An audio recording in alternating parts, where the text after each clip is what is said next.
Luke chapter 19.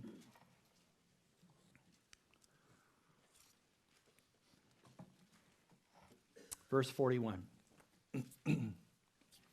1941.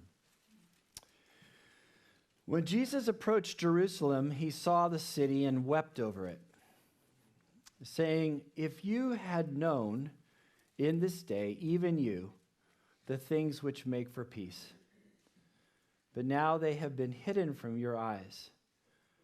For the days will come upon you when your enemies will throw up a barricade against you and surround you and hem you in on every side. And they will level you to the ground and your children within you. And they will not leave in you one stone upon another, because you did not recognize the time of your visitation." I want to focus on the words of Jesus here, where he says, the time of your visitation. We understand that this is shortly before Jesus is actually going to go to the cross, and he's come to Jerusalem for this, in a sense, time of his hour, the time to take the cup on our behalf. And he is approaching Jerusalem. He had been on that donkey, and there was a celebration, but as well, it says that when he saw the city, he wept over it, because he knew ultimately what was going to happen. And he begins to share what will take place. And he mentions that there's not going to be one stone left upon another, and that these things have come upon them because of their hardness of heart and their inability to be able to actually receive their Messiah and receive the truth and the life that would come through him, the establishment of the kingdom of God. They missed it.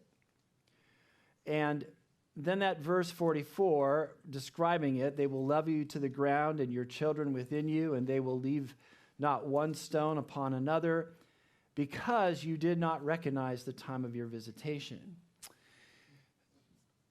Obviously, there are times, where Jesus would appear in the Old Testament, where we know that pre-incarnate, he would make himself known that way. But in terms of God's plan, there were actually going to only be 2 times of visitation. There's going to be the first coming and the second coming.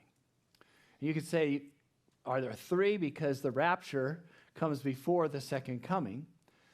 And the thought that maybe that's one more time he came. But if you remember, he didn't touch down on the ground. He basically was in the clouds.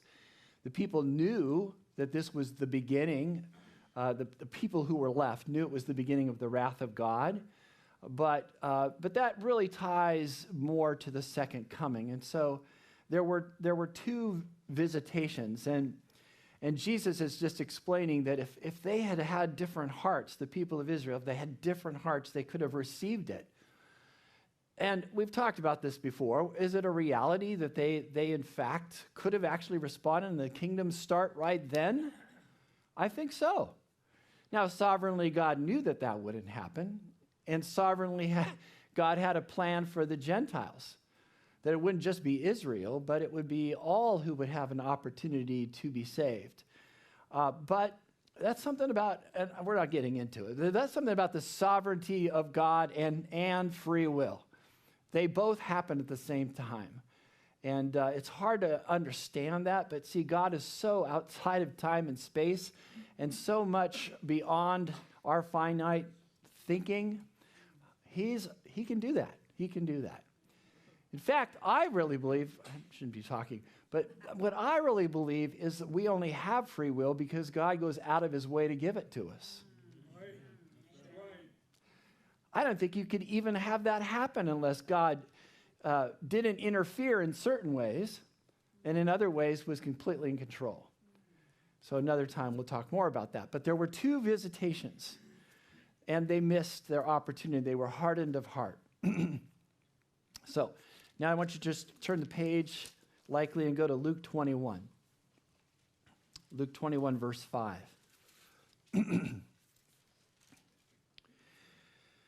And while some were talking about the temple, that it was adorned with beautiful stones and votive gifts, Jesus said, as for these things which you're looking at, the days will come in which there will not be left one stone upon another, which will not be torn down.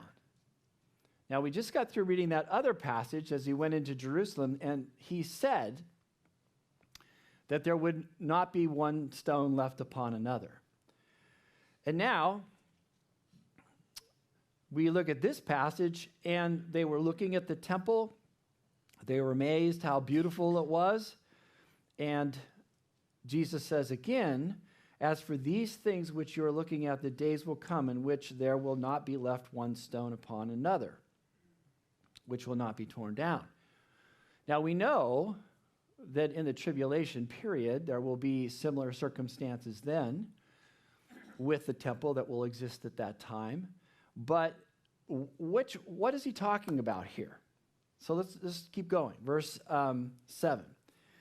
They question him, saying, Teacher, when therefore will these things happen, and what will be the sign when these things are about to take place?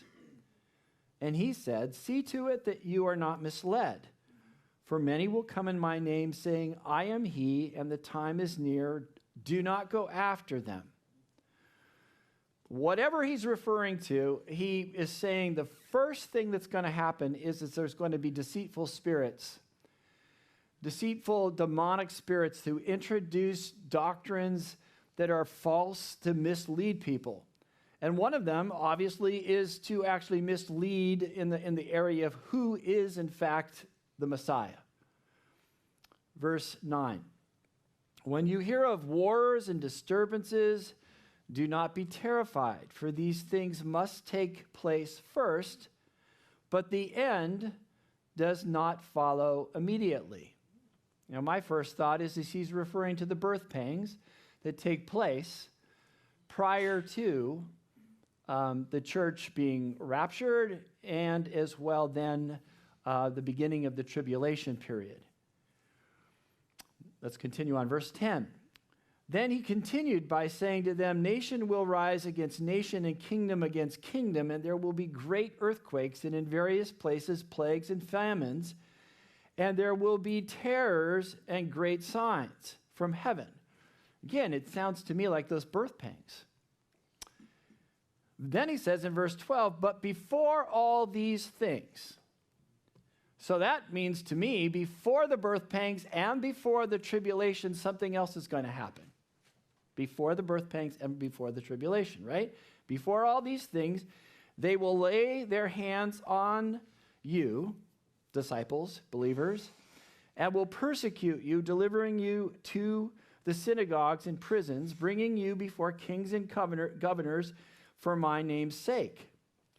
It will lead to an opportunity for your testimony. So make up your minds not to prepare beforehand to defend yourselves. For I will give you utterance and wisdom, which none of your opponents will be able to resist or refute. But you will be betrayed even by parents and brothers and relatives and friends, and they will put some of you to death. And you will be hated by all because of my name, yet not a hair of your head will perish. By your endurance, you will gain your lives. So persecution at the same time as there's an opportunity to be a witness. Jesus says that's going to happen before all those other things take place of wars and disturbances and those sorts of things, and even the deception of the end times. The thing he's talking about now is going to happen before that. Now, you could say that some of these things are obviously still characteristics of the birth pangs, but then he's going to clarify, and that's where I'm going here. He's going to clarify what he's really talking about. Look at verse 20. But when you see Jerusalem surrounded by armies, then recognize that her desolation is near. Then those who are in Judea must flee to the mountains, and those who are in the midst of the city must leave, and those who are in the country must not enter the city, because these are days of vengeance, so that all things which are written will be fulfilled. Woe to those who are pregnant and to those who are nursing babies in those days, for there will be great distress upon the land and wrath to this people. And they will fall by the edge of the sword and will be led captive into all the nations, and Jerusalem will be trampled underfoot by the Gentiles until the time of the Gentiles are fulfilled. You know what he's referring to?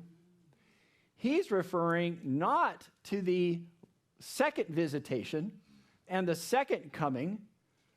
He's referring, in fact, to what he was referring to in the other passage in Luke, that it's only a matter of time because Israel hardened their heart and they didn't believe in their Messiah. There would be vengeance that would come upon them. And when did that happen? It happened in 70 AD. Rome came against them, and they did exactly that. They did not leave one stone upon another. And Israel was destroyed at that point. And from 70 AD till 1948, there was no Israel. And these sorts of things, you say, were those things fulfilled? Well, yes. Do you remember Stephen was martyred for his faith, right? He gave testimonies before the Sanhedrin. Paul gave testimony before kings, even Caesar. And were they hated by their relatives? Yes, it happened back then. So the point is that when you read this, I'll just talk about myself. When you read it, it's like, okay, when are we talking about the second coming, and when are we talking about the first coming? But there's obviously, just with the fact of the details being very similar, there's like, I don't know what the technical term is, but it's like it's a second chorus to the same song. It's something that now is happening again. It happened in the first coming, and many of the signs of what will happen in the end already happened then, as well as the fact that it was actually, just as it describes here, a day of vengeance. It was a day of vengeance. Vengeance for what? The vengeance of the fact that the Jews hardened their heart and resisted the revelation that God was giving in terms of God's Son. So that there was judgment that fell upon them, and that is truly why they were, in a sense, brought to a point where their eyes were no longer open, and that became the opportunity for the Gentiles to actually have the gospel preached to them. I'm going to just jump here. I wasn't planning on this, but let's just quickly go to Romans 11. Keep your finger there. You're going to go to the right, not too far. Romans 11.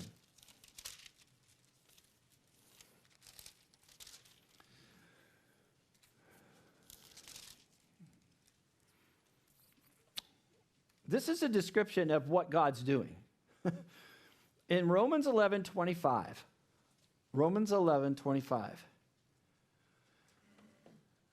For I do not want you, brethren, to be uninformed of this mystery, so that you will not be wise in your own estimation, that a partial hardening has happened to Israel until when? Until the fullness of the Gentiles comes in. Just a little footnote there. We're in the time of the Gentiles, but in my opinion, we're at the end of the time of the Gentiles. Okay? How do you know that? Well, just in 1948, Israel became a nation again. So, is that a sign that maybe something's changing? Yes. Verse 20. And so all Israel will be saved. When? After the fullness of the Gentiles come in. All Israel will be saved. That starts with 144,000 being sealed. But anyway, just as is written, the deliverer will come from Zion, and he will remove ungodliness from Jacob. This is my covenant with them when I take away their sins. From the standpoint of the gospel, they, Israel, are enemies for your sake, Gentiles. But from the standpoint of God's choice, they are beloved for the sake of the fathers. Meaning God's not done with Israel. God's got to fulfill his promises. Why? Verse 29, for the gifts and calling of God are irrevocable. I like that for my own life. Verse 30, for just as you once were disobedient to God, Gentiles, but now have been shown mercy because of their, Israel's disobedience, so these also now have been disobedient, Israel, that because of the mercy shown to you, Gentiles, they also may now be shown mercy. For God has shut up all in disobedience so that he may show mercy to all. That's okay with me. It means grace. It means God's grace. So go back to Luke 21. Luke 21. And so this idea in verse 22, because these are days of vengeance so that all things which are written will be fulfilled. And then verse 24, and they will fall by the edge of the sword and will be led captive into all nations, that's Israel, and Jerusalem will be trampled underfoot by the Gentiles until the time of the Gentiles are fulfilled. So this is important because we recognize the fact that there is probably a big word that I don't know that would, summarize all this, but basically you have something happening twice. And the one is a foreshadowing of the other. The first visitation and the first judgments that came, those things also demonstrate what would happen later on. And it will happen in a similar order. All right? So now we're going to go to, I'll tell you where, to Daniel. Not where we're going to be studying, but we're going to go to Daniel 9.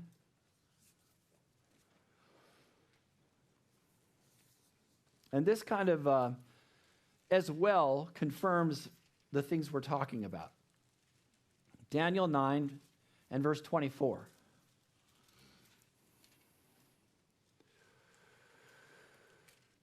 So what I'm going to do is I'm just going to read like the first couple of verses here, and then I'm going to stop you, and I'm going to tell you in general what this whole passage is about, and then I'll finish reading the rest of it. But we're not going into this now because that's in Daniel 9. We'll cover that later. I'm only picking it out because it confirms what we are just saying, all right? So look at chapter 9, verse 24.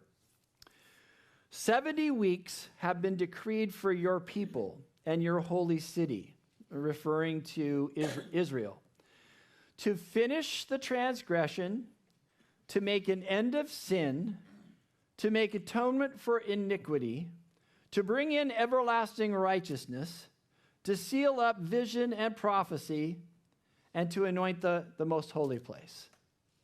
70 weeks.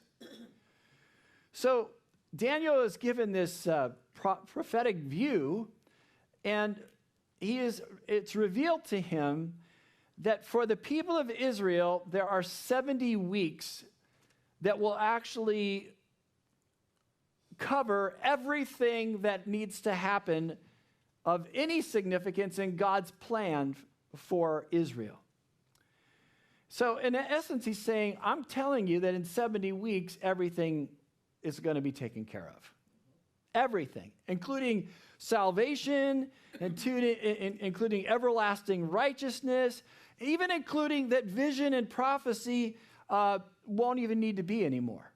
I mean, right up until heaven, okay? All of that's going to happen in 70 weeks, and you go, well, how in the world is that all going to happen in 70 weeks? Well, even that is symbolic, and basically, we're not talking really about weeks and days. We're talking about years. And like I said, we'll get into this more, and I'll explain it to you, but the reason I'm bringing it up is for this reason. In this passage,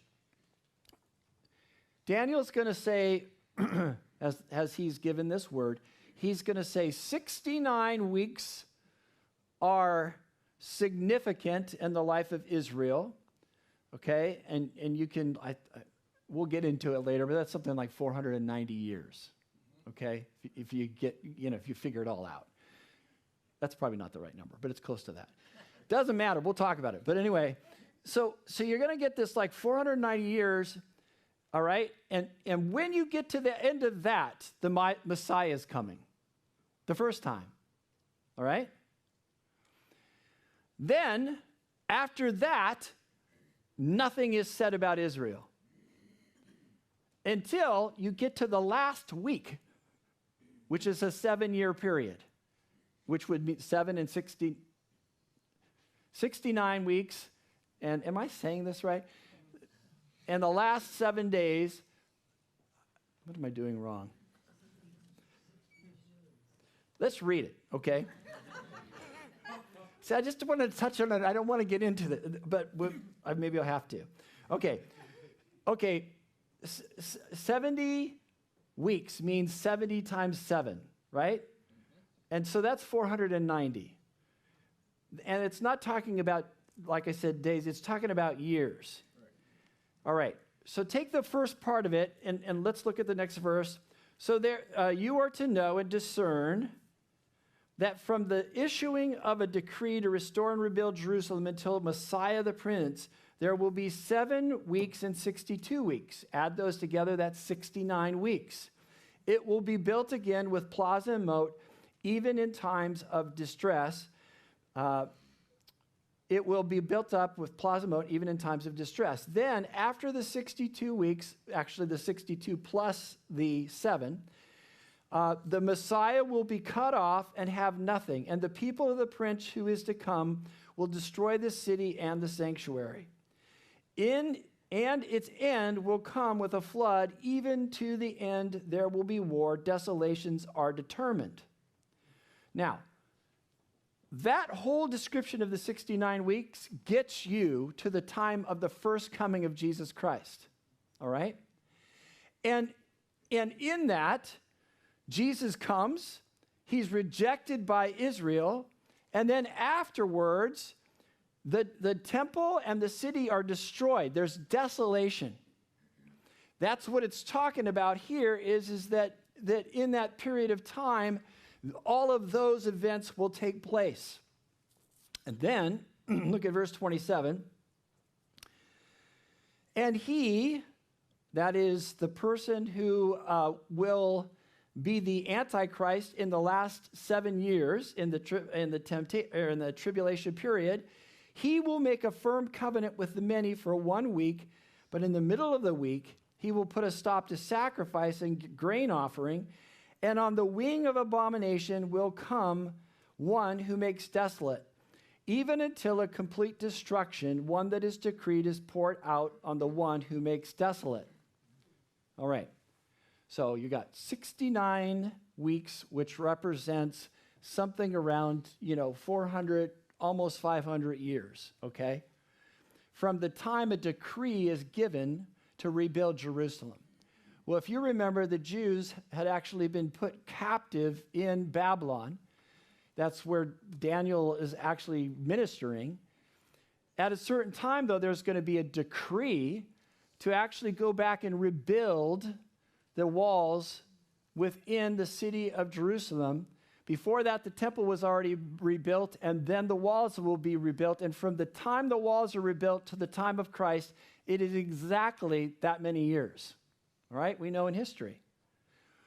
All right, so then Israel they're still dominated by these other countries, but in fact, they're back in their land. All right? So the first part of this, when it's referring to the 69 weeks or 400 and some years, is referring to up until the time of the first visitation. All right? Then it jumps to the very last week, which is a 7-year period of time that will also have characteristics about it that are unique, and they will be, in fact, the end of the end. And that is when the Antichrist will be on the scene. This time, it will be that the desolation will come as a result of that Antichrist proclaiming himself to be God in the temple and committing the abomination of desolation, right? In between the 400 and some years and those last 7 years is the period of the Gentiles. And in this prophecy, absolutely nothing is said about what happens in that period. From the prophetic view, it's all one statement to what happens with Israel. And if you want to put it that way, the Gentiles, or the fulfillment of the Gentiles, is like a big parenthesis. Oh yeah, and the Gentiles are able to come in. Yes, Israel won't be a nation anymore after Titus comes, that Roman commander, and he brings judgment on Israel, and he decimates it right after the first coming.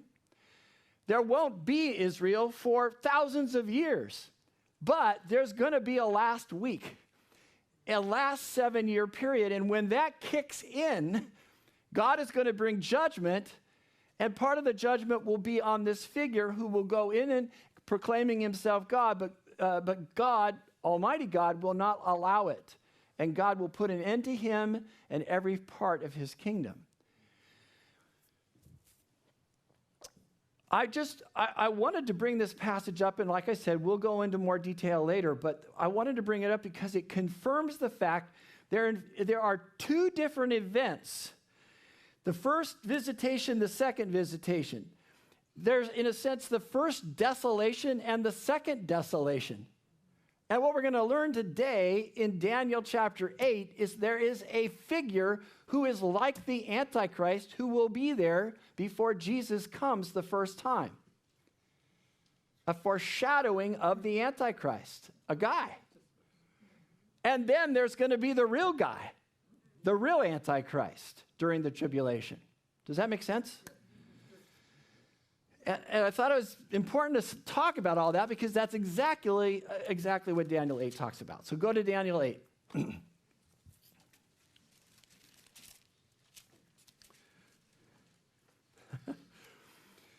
Daniel 8. Well, first of all, one thing that's interesting here is, remember in chapter 7, we said one unique difference of Daniel chapter 7 was Daniel actually had the first of his own visions.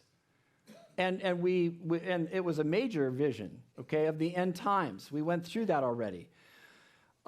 So Daniel changes from interpreting other people's visions, and he just describes it himself, and he uses the first person, me, I. This happened to me. And that was a demonstration, a sign that this now is turning to more apply to Israel. With Nebuchadnezzar, those visions he had, it was more to do with the Gentiles. But now Daniel is giving us visions that more specifically speak to the establishment of the millennium. And we already saw that in chapter 7. Well, in verse 8, you know what's unique about chapter 8? Is all of a sudden the language goes from Aramaic to Hebrew in chapter 8. Right, remember in the very beginning of the writing of Daniel, he spoken at first, he wrote in Aramaic, and then he went, actually went to Hebrew, then he went to Aramaic. Well, now he's switching back to Hebrew again, which tells me that even again, this is an indication that the significance of this has to do with the people of Israel. Okay? So, I'm not gonna read the whole thing because just like we've seen already in Daniel, typically what happens is there's the statement of what the vision was and then the interpretation. So you're really going to get double anyway, and there's no need for me to read it all the way through. Chapter 8, verse 1. In the 3rd year of the reign of Belshazzar, the king, a vision appeared to me, Daniel, subsequent to the one which appeared to me previously. Okay, a couple important things. He says, this happened to me in the 3rd year of the reign of Belshazzar. That is the same king that was king while Daniel actually had the last vision that we saw in chapter 7. He was, as far as we know, the most unpopular king because he had no regard for Yahweh whatsoever. He's the one who, in fact, while he's partying, the Medes and the Persians are sneaking up on them.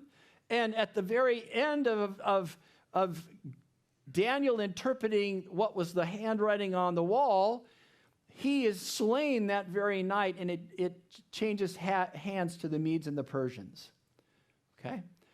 So this vision came to Daniel in that same king's reign. I said last time, I think he had more time because it doesn't sound like he was as involved in the courts. I think he didn't like that guy, because he didn't have any regard for Yahweh, so he didn't have as much direct influence. So he had more opportunity to be able to be before the Lord. So it's a few years later, and it's in the reign of Belshazzar the king. This vision comes to him, verse 2. I looked in the vision, and while I was looking, I was in the citadel of Susa, which is in the province of Elam, and I looked in the vision, and I myself was beside the Ulai Canal. Now, it's a little confusing, but now remember, he's still part of the Babylonian Empire, okay? Belshazzar was the last king of that, all right? But he's having a vision here, and it says, I looked in the vision, and while I was looking, I was in the citadel at Susa. He really wasn't there, but he was in his vision there. Susa's an interesting place. At this time of this vision, there was no palace there. There was nothing, of any sort of a reign of the nation at that time in that place. But there would be. In fact, when the Medes and the Persians finally would take over, Susa would actually have a place of power, and it would be a palace there that would, the kings would actually go there and reign from there. A couple points just for interest's sake. Esther was in that actual place in Susa, and it was during that whole incident of what happens in the book of Incidents that it was actually played out within that city. Also, Nehemiah was the cupbearer to the king, a different king, but also that was where it was. It was in Susa. So here he's in Babylon, and he's having this vision of something that will take place and give him understanding that actually is in a city of the next reigning nation that's not even reigning yet, okay? So, verse 3, then I lifted up my eyes and looked, and behold, a ram which had 2 horns was standing in front of the canal. Now, the 2 horns were long. Now, that word, I don't know what your version says. Mine says long. It's actually literally high. It's high. I think high's, it's obviously got to be better. It's literal, okay? All right? So now 2 horns were high, but one was higher than the other, with the higher one coming up last. Okay? Now, I can understand why they chose long, because when you think of a ram and you think of long, you don't think of it high. But it's part of the prophetic message here that it has to do with exaltation. And the 2 horns here that are part of this ram, the first one came before the second, and the second one was exalted more than the first one was. Okay? Verse 4.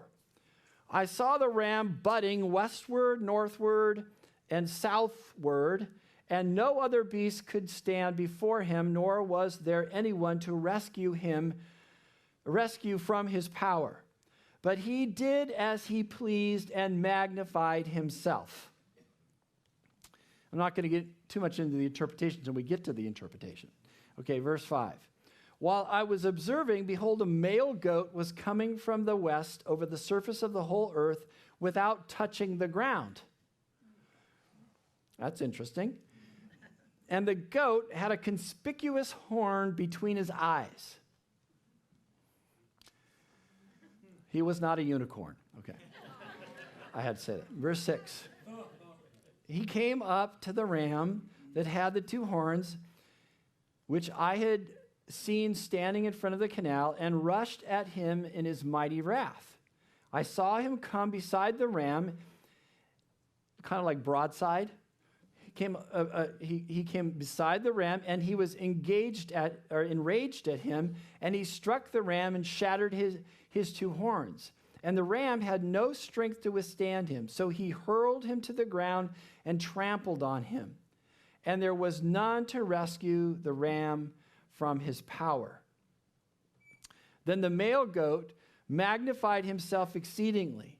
But as soon as he was mighty, the large horn was broken, and in its place there came 4 conspicuous horns towards the 4 winds of heaven. So there's the vision. Now, I'm going to just say it now because I think it'll make most sense now in this context. To remember that the time that Daniel's living in is the time where the kings of Babylon are still in control. He has this vision during that time, but as he has this vision, he sees first a ram and then a goat. The ram initially is in control, but the goat then, with the one horn, actually takes the ram out. Those are the next 2 nations that will rule after the Babylonian Empire. And the first one is the Medes and the Persians, and the second one is Greece. All right? So he's having a vision about future events that haven't even happened yet, and it's like twofold. It's not just what the next one's going to be, it's going to be what the one after that's going to be as well.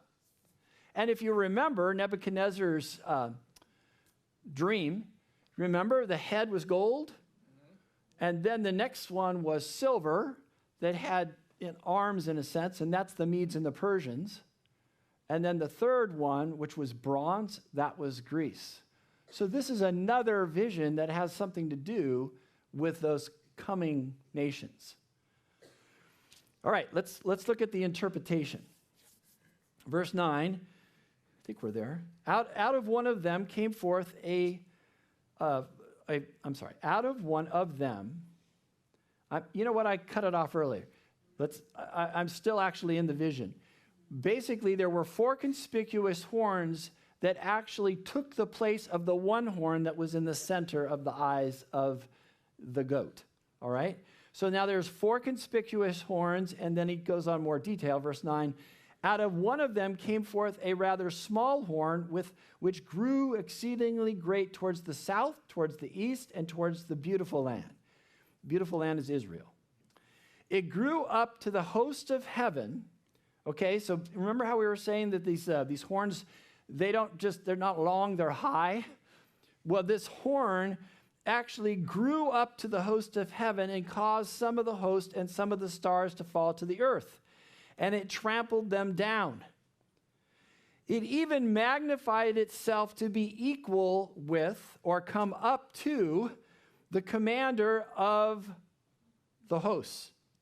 And it removed the regular sacrifice from him, and the place of his sanctuary was thrown down. And on account of transgression, the host will be given over to the horn along with the regular sacrifice. And it will fling truth to the ground and perform its will and prosper.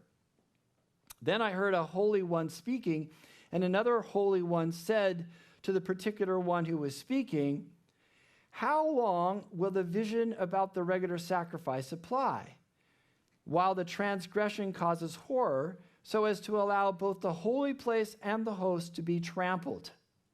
He said to me, 2,300 evenings and mornings, and then the holy place will be properly restored. So there, I think, is the vision. And now let's get into the interpretation. When I, Daniel, had seen the vision, I sought to understand it. And behold, standing before me was one who looked like a man. I think there must be something radiant about this guy, but he was kind of like a man. Verse 16, and I heard the voice of a man between the banks of the Ulai, And he called out and said, Gabriel, give this man an understanding of the vision. I think that was Jesus, prophetically.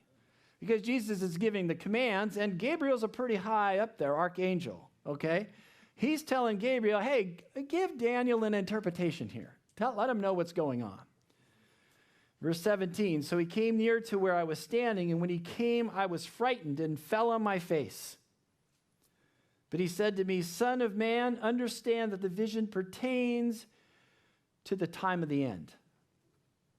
So the first detail that Gabriel gives Daniel is that whatever this means, it has to do with the time of the end.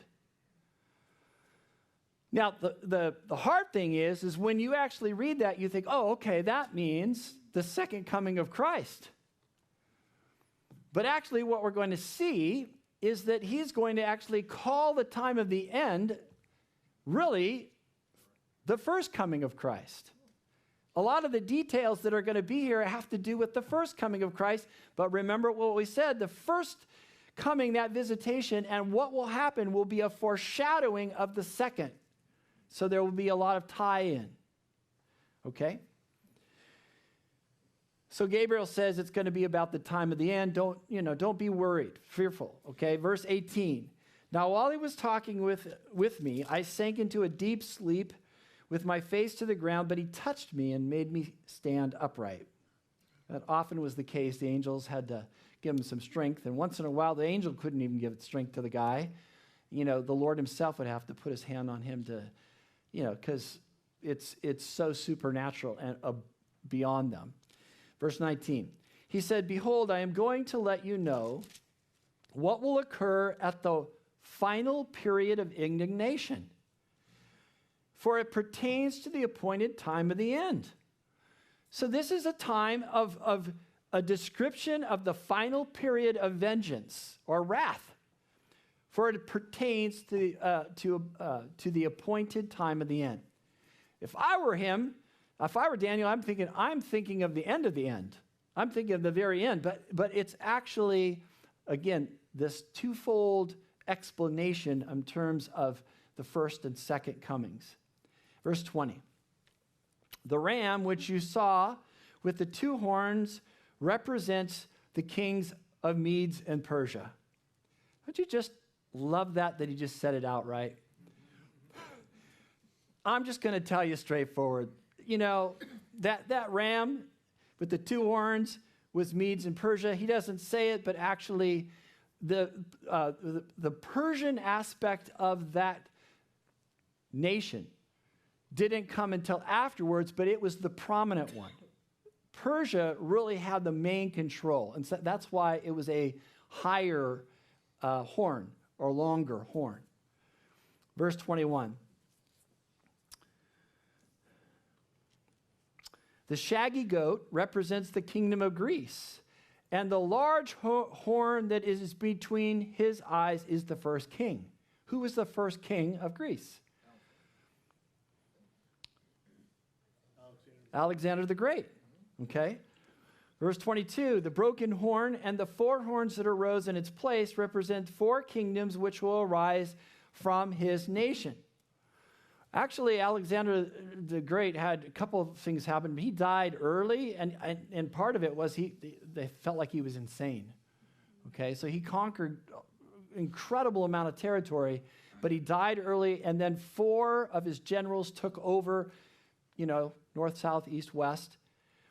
And so those four are the ones who kind of take control. So it says, the broken horn and the four horns that arose in its place represent four kingdoms which will arise from his nation, although not with his power, that it will be weakened.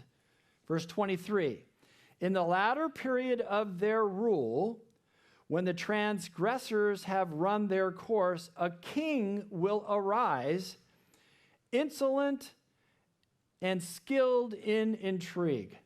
Okay?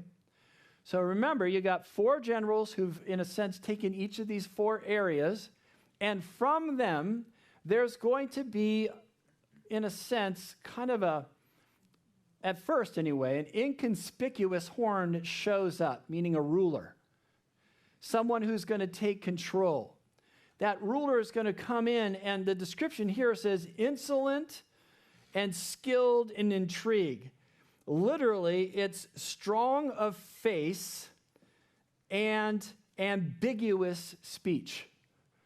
So, a poker face kind of a thing, but also someone who, when they talk to you, when you're done talking to them, you don't know what you just even understood about what they're saying. Ambiguous. I mean, a perfect description of someone who would be the Antichrist, right? Very, very subtle, off the scene, but saying things and developing more and more power, just like this horn comes up in the midst of these four. Verse 24, his power will be mighty, but not by his own power. And he will destroy to an extraordinary degree and prosper and perform his will. He will destroy mighty men and the holy people. So we just focus not of his own power. Now, there was an individual who actually showed up exactly like this is saying. His last name is Epiphanes. And it's I have a hard time saying this name, Antiochus Epiphanes IV. All right? And he came into power at 175 BC. And he began to actually have control and dominate and take more area. He actually stole area from some of the other commanders or generals. And so at one point in time, another general, Ptolemy, the sixth, actually comes to get back territory that this Epiphanes actually stole from him. And that was about 170 BC. And in this confrontation, he loses. Ptolemy loses that attempt of getting back his land. But then on the way back, Epiphanes will actually notice the beautiful land, the land of Israel. And in a sense, in a rage, he goes down and attacks them. And not only does he take control, but he is determined to ruin everything to do with the God of Israel. So he, because he's in control at that point in time, makes it unlawful to actually live the law of Moses. He also takes away the Sabbath, and he desecrates the temple. And the thing that is the most disgusting was in December 16th, 167 BC, he actually had swine's flesh eaten in the temple, and he went in and desecrated it entirely. Well, this lasted for about 6.5 years, something like that. And then there was a rebel, Judas Maccabeus, who actually came and with a riot basically took back control and then reconsecrated the temple. And so this man lost his control, but that whole incident was, in fact, a desolation of the temple. And this individual, I think, demonstrated the fact that he wasn't doing it by his own power. He was demonically inspired to do those things, to take away everything that was godly from that land, and obviously wanting to exalt himself there in the temple. And all of this is a foreshadowing of what will happen in the tribulation period of time, with the Antichrist halfway through, 3.5 years, will go into that temple and declare himself God. And so when did this happen? What is this prophetic view here? This is actually a description of what will happen around 167 BC. That's right before the first coming of Christ. When does the Antichrist come? Well, a whole lot quick, about 3.5 years before the second coming of Christ. We read in 2 Thessalonians that Christ can't come until the Antichrist is revealed first. So we see actually a foreshadowing fulfillment that even before the first coming, that there was this figure who showed up at that time before Jesus comes. And he does these things, and then Jesus comes on the scene, and after Jesus comes on the scene, and Israel hardens their heart to their Savior, and to their Messiah, that then just a few years later, Israel is desolated entirely. And this is a picture in the first coming of what in fact will happen in the second coming as we look at this. So let's look at verse 23 on again. In the latter period of rule, when the transgressors have run their course, a king will arise, insolent and skilled in intrigue. His power will be mighty, but not by his own power. And he will destroy to an extraordinary degree and prosper and perform his will. He will destroy mighty men and the holy people. And through his shrewdness, he will cause deceit to succeed by his influence. And he will magnify himself in his heart. And he will destroy many while they are at ease, or literally, they're in security. That's what's going to happen in the end times too. It's going to seem secure. It seems like, there's a covenant between Israel and this Antichrist, and everything's okay, and then everything hits. And it's revealed what his real intentions are. He will even oppose the prince of princes. He will be broken without human agency. Meaning that even in this time, as well as the actual reality of the Antichrist, in both times, God will step in and put an end to it. In this time, by Judas Maccabeus, in that time, it will be Jesus himself that it brings down the Antichrist. Verse 26, the vision of the evenings and mornings, which has been told, is true, but keep the vision secret, for it pertains to many days in the future.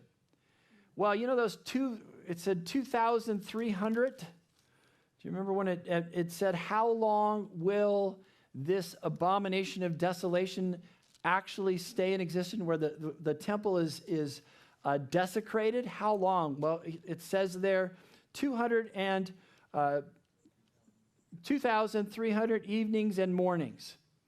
Well, that actually ends up to about 6.5 years, and that is exactly how much time that this Epiphanes was actually there and in control and mandating that the people would forsake their God. At the end of that time, it was taken away, and I believe that revolution, that riot was caused by Judas Maccabeus was something that God ordained, and it was all sovereignly a portrayal of what will happen in the end, but Jesus will be the one who will take back control. Verse 27, then I, Daniel, was exhausted and sick for days. Then I got up again and carried on the king's business, but I was astounded at the vision, and there was none to explain it. Just a little note. I'm going to make 2 notes, and then we're done. One is, why did he always get exhausted after this? Well, one is, to even begin to fathom what this all means, and remember, he could not only bring the vision, but he could bring the interpretation. So he had insight that none of the rest of them had. So just the magnitude of it would just blow you away, what you were actually being let in on of these next nations, and even then into the end of time. But I also think that any time when anyone is spiritually used, I think it takes its toll on a person. We all have spiritual gifts, and I don't know if you exercise your spiritual gifts, but whether you're extending mercy in a supernatural way, and they're all supernatural, or whether you're teaching, or whether you're giving a prophetic word, or whether you're a person of faith, if God is using you, I can tell you that spiritually it will drain you. It will drain you because God is doing something supernatural through a vessel of earth, You know, a person, you know, they have this gift in an earthen vessel, and that earthen vessel is not up for it, and it will exhaust you. And is it worth it? Absolutely. But there is a toll. I think Billy Graham, you know, the time that was the most exhausting to him was not when he taught. This is from him. He said this. It wasn't when he actually preached the word at these crusades, but Billy Graham was the most exhausted when he gave the invitation and he was praying for the people to actually make a response and come down. In that, what was that? Maybe 2 minutes? 2-minute prayer, that is what just wasted him. Because you can imagine, it isn't your authority, it's God's authority.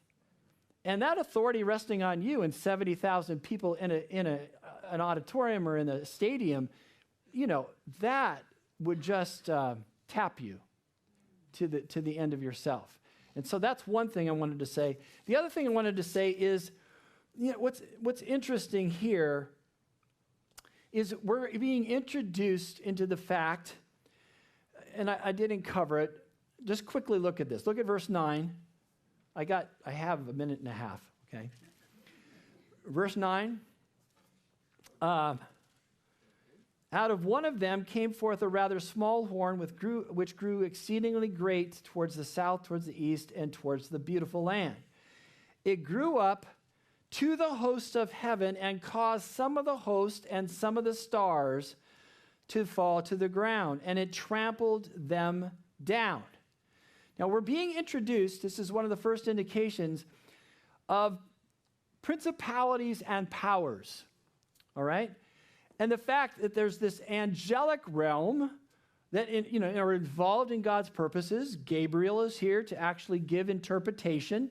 But we also see that there are hosts of heaven, meaning there are both angelic and demonic hierarchies that are struggling against one another.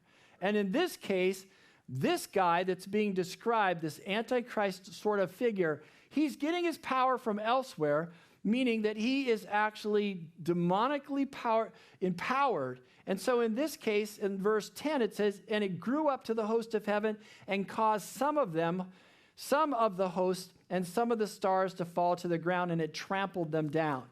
This was not just a battle on earth. It was also a battle in the heavenly places for this guy to do what he was going to do. Later on, we're going to see that Michael had to come to set another angel free to bring a message to Daniel.